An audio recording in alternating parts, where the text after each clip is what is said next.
अस्सलाम वालेकुम respected members, welcome to own English competence. जी तो व्यूवर्स, आज हम काइंड्स ऑफ प्रोनाउंस के थर्ड पोर्शन को देखने जा रहे हैं, जिसमें हम indefinite pronouns, distributive pronouns, reciprocal pronouns और रिलेटिव प्रोनाउंस को डिस्कस करेंगे और इनसे रिलेटेड क्वेश्चंस जैसा कि एंटीसीडेंट क्या होता है, इंडेफिनेट और डिस्ट्रीब्यूटिव प्रोनाउंस में डिफरेंस क्या होता है, रिलेटिव प्रोनाउंस कंजंक्शन कैसे होते हैं और म्यूचुअल इफेक्ट क्या होता है। इंडेफिनेट प्रोनाउंस अनस्पेसिफाइड पर्सन्स और थिंग्स को रेफर करते हैं। Indefinite pronounce total number of people, places और थिंग्स को रेफर करते हैं। ये किसी पर्सन या थिंग को एक जनरल वे से एक्सप्रेस करते हैं। इनडेफिनेट प्रोनाउंस पर्सन, प्लेसेस या थिंग्स के टोटल को शो करते हैं। जब ये एक्सप्रेस करते हैं तो ऐसा लगता है कि एक टोटल सेंस कन्वे की गई है, जैसा कि all, any, enough, much, anything, anyone, anybody, something, someone, somebody, nothing, nobody, none, one, everything, everybody.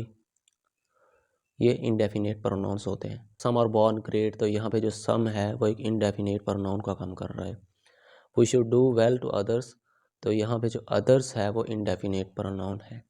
One must not boost of one's success, one जो है यहाँ पे इनडेफिनेट प्रोनाउन है। ये डिमॉन्स्ट्रेटिव प्रोनाउन में भी आता है और इनडेफिनेट प्रोनाउंस में भी आता है। ये फोकस होता है थोड़ा सा, अगर फोकस चेंज हो रहा है तो एक ही पार्ट्स ऑफ स्पीच से एक वर्ड कैटेगरी से बिलोंग कर रहा होता है और दूसरी कैटेगरी में भी वो यूज़ हो सकता है। ये कंटेक्स्ट पे डिपेंडेंट होता है, सेंटेंस के अंदर उसको यूज़ कैसे किया गया है ये उस पर डिपेंड करता है। All are present in the class, तो यहाँ पे जो ऑल है वो एक इंडेफिनेट प्रोनाउन का काम कर रहा है। He has lost everything in life, everything indefinite pronoun है। Nobody can help you in this issue, इस मामले में आपकी कोई मदद नहीं कर सकता, तो यहाँ पे जो नो बॉडी है वो एक इंडेफिनेट प्रोनाउंस है।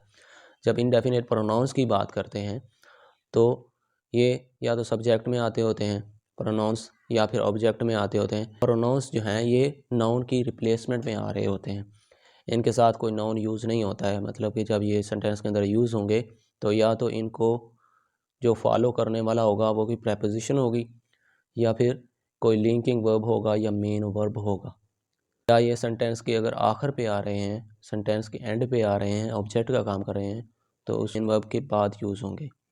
जैसे इस सेंटेंस के अंदर सम और बॉर्न ग्रेट, तो यहाँ पे जो सम है उसके बाद कोई नाउन यूज़ नहीं हुआ है, उनके फ़ौरन बाद एक लिंकिंग वर्ब आ गया है और we should do well to others, तो यहाँ पे टू जो है वो एक प्रेपोजिशन है और प्रेपोजिशन के बाद आया है, प्रेपोजिशन के ऑब्जेक्ट के तौर पे आया है indefinite pronoun others. One must not boost of one success, यहाँ पे जो वन आया है वो एक सब्जेक्ट में आया है और इसके फ़ौरन बाद एक वर्ब आया है, modal verb. All are present in the class, यहाँ पे जो ऑल है वो एक इनडेफिनेट प्रोनाउन का काम कर रहा है, इसके फ़ौरन बाद जो लिंकिंग वर्ब आ गया है और ही has lost everything in life, तो यहाँ पे जो लॉस्ट है वो मेन वर्ब है, मेन वर्ब की ऑब्जेक्ट के तौर पे आया है everything.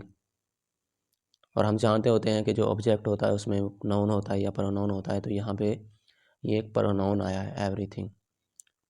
Nobody can help you in this issue, तो यहाँ पे जो नो बॉडी है वो एक इनडेफिनेट प्रोनाउन का काम कर रहा है, इसके फ़ौरन बाद मॉडल वर्ब आ गया है और ये सब्जेक्ट में यूज़ हुआ है।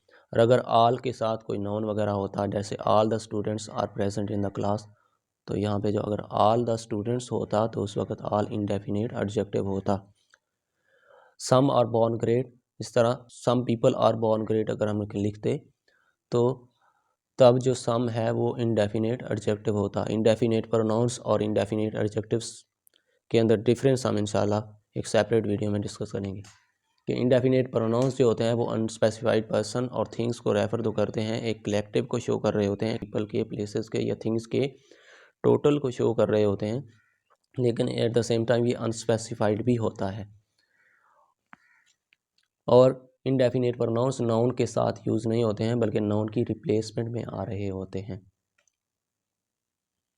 डिस्ट्रीब्यूटिव प्रोनाउंस ये पार्टिसिपेशन को शो करते हैं कि एक लोगों का या चीज़ों का एक ग्रुप है और उसमें से एक स्पेसिफाइड पर्सन और थिंग को आपने रेफ़र करना होता है, और ये जो स्पेसिफाइड पर्सन और थिंग होता है वो उस कलेक्शन के अंदर इंडिविजुअली तौर पे उसको रिप्रेजेंट किया जा रहा होता है।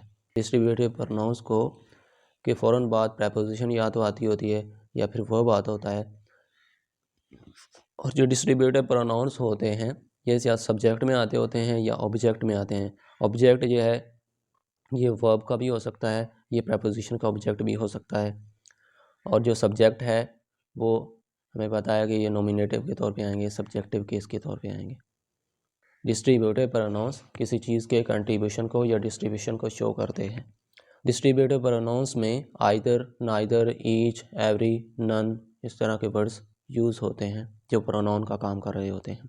प्रोनाउन का मतलब यहाँ पे ये नाउन के साथ यूज़ नहीं होते हैं बल्कि नाउन की रिप्लेसमेंट में आ रहे होते हैं।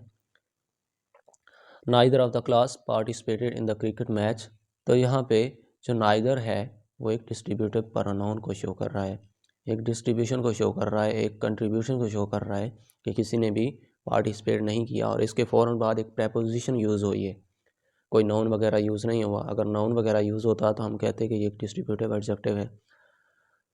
यहाँ पे एक सब्जेक्टिव में आया है, इसके फ़ौरन बाद एक प्रेपोजिशन यूज़ हो गई है, तो ये एक डिस्ट्रीब्यूटिव प्रोनाउन का काम कर रहा है। Each of us must love his country, हमें हम सबको अपने वतन से, अपने मुल्क से मोहब्बत करना चाहिए। तो इस सेंटेंस के अंदर ईच जो है एक डिस्ट्रीब्यूटिव प्रोनाउन है, इसके भी फ़ौरन बाद एक प्रेपोजिशन यूज़ हो गई है। I bought these pencils for 10 rupees each, यहाँ पे ईच जो है ये एक ऑब्जेक्ट के तौर पे आया है, ये भी एक डिस्ट्रीब्यूटिव प्रोनाउन का काम कर रहा है। Each is a good student in the class, class के अंदर जो है वो सारे के सारे स्टूडेंट्स जो हैं वो अच्छे हैं, हर एक को एक इंडिविजुअली रिप्रेजेंट किया जा रहा है। तो ईच जो है एक डिस्ट्रीब्यूटिव प्रोनाउन है और ईच हम देख रहे हैं कि सेंटेंस के अंदर सब्जेक्ट के तौर पे आया है और इसके साथ कोई नाउन वगैरह यूज़ नहीं है। अगर ये होता कि each student is good in the class, तो उस वक्त जो ईच है उसके साथ स्टूडेंट नाउन यूज़ हो जाता तो ये डिस्ट्रीब्यूटिव एडजेक्टिव बन जाता। लेकिन यहाँ पे each is a good student in the class, each के फ़ौरन बाद एक लिंकिंग वर्ब आया है इज़, तो यहाँ पे जो ईच है ये एक डिस्ट्रीब्यूटिव प्रोनाउन है। Everyone in the hall clapped for his motivating speech, तो इस सेंटेंस के अंदर एवरीवन एक डिस्ट्रीब्यूटिव प्रोनाउन के काम कर रहा है। रेसिप्रोकल प्रोनाउंस, ऐसे प्रोनाउंस जो ये शो करते हैं कि कोई पर्सन या फिर थिंग्स एक दूसरे से कितना अफेक्टेड हैं, रेसिप्रोकल प्रोनाउंस कहते हैं उनको। एक म्यूचुअल रिलेशनशिप को या म्यूचुअल एक्शन को शो करते हैं, जैसे वन एन अदर होता है, ईच अदर होता है, ये रेसिप्रोकल प्रोनाउंस होते हैं। वन एन अदर दो से ज़्यादा के लिए यूज़ करते हैं, ईच अदर दो के लिए हम यूज़ कर रहे होते हैं। 5 boys were talking to one another, तो इस सेंटेंस के अंदर 5 बॉयज़ की बात हो रही है तो इसके लिए हमने वन एन अदर यूज़ किया है। 2 students were fighting with each other, 2 students की बात हो रही होगी तो तब हम ईच अदर का यूज़ करेंगे। 2 man were communicating with each other, 2 लोगों की बात हो रही है तो हमने ईच अदर यूज़ किया है। यहाँ पे ईच अदर जो है एक रेसिप्रोकल प्रोनाउन है। Over the issue of generational gap, कि जनरेशनल गैप के बारे में 2 लोग जहाँ बातें कर रहे थे, तो यहाँ पे जो ईच अदर है वो रेसिप्रोकल प्रोनाउन है और वन अनदर भी जो होता है वो भी रेसिप्रोकल प्रोनाउन होता है। You should believe each other, तो यहाँ पे जो ईच अदर है वो भी एक रेसिप्रोकल प्रोनाउन है। रिलेटिव प्रोनाउंस, ऐसे प्रोनाउंस जो पर्सन्स और थिंग्स को दूसरे सेंटेंस के साथ रिलेट कर रहे होते हैं, जोड़ रहे होते हैं, एक कंजंक्शन का काम कर रहे होते हैं। कंजंक्शन भी हम जानते हैं कि वर्ड्स, फ्रेजेस, क्लासेस या सेंटेंसेस को मिला रहे होते हैं। तो जो रिलेटिव प्रोनाउंस हैं जैसे विच है, हु है, हुज है, वेयर है, तो ये भी एक रिलेटिव प्रोनाउंस का काम कर रहे होते हैं जब एक सेंटेंस के बीच में यूज़ हो रहे होते हैं, रिलेट कर रहे होते हैं। जब एक नाउन को या फिर प्रोनाउन को दूसरे सेंटेंस के साथ रिलेट करते हैं तो तब हम इनको कहते हैं कि ये रिलेटिव प्रोनाउंस हैं। This is a student who works hard, तो यहाँ पे जो स्टूडेंट है उसको उस सेंटेंस के दूसरे पार्ट के साथ रिलेट किया जा रहा है, तो हु जो है रिलेटिव प्रोनाउन का काम कर रहा है। He is a boy whose exercise is done well, यहाँ पे इस सेंटेंस के अंदर हुज रिलेटिव प्रोनाउन है। All that glitters is not gold, इस सेंटेंस के अंदर डैट जो है वो एक रिलेटिव प्रोनाउन का काम कर रहा है। ऑल जो है हम जानते हैं कि ये एक इंडेफिनेट प्रोनाउन है। God helps those who help themselves, ये एक प्रोवर्ब है, God helps those who help themselves, तो सेंटेंस के अंदर हु रिलेटिव प्रोनाउन है। रिलेटिव प्रोनाउंस सेंटेंस के अंदर पर्सन या थिंग को सेंटेंस के दूसरे पार्ट्स के साथ रिलेट करते हैं, इसलिए हम इनको रिलेटिव प्रोनाउंस कहते हैं। तो रिलेटिव प्रोनाउंस में who, which, whose, that, where इस तरह के वर्ड्स यूज़ होते हैं और रिलेशन को क्रिएट कर रहे होते हैं। अदरवाइज़ ये तो क्वेश्चंस पूछने के लिए भी यूज़ होते हैं। तो ये सेंटेंस पे डिपेंड करता है कि हम इनको कैसे यूज़ कर रहे हैं। सेंटेंस के अंदर इनके यूज़ को देखते हैं तब हमें पता चलता है। Thank you so much for watching this video. इनकी जो फर्दर काइंड्स रहती हैं वो इंशाल्लाह नेक्स्ट वीडियो में डिस्कस करेंगे। अगर आप लोगों को इस वीडियो में कुछ सीखने को मिला है तो चैनल को लाइक कीजिए, सब्सक्राइब कीजिए, अपने फ्रेंड्स में शेयर कीजिए और बेल आइकन को भी प्रेस कीजिए ताकि आने वाले वीडियोस का नोटिफिकेशन आपको मिल सके। Thank you so much for watching this video. Take care. अल्लाह हाफिज़।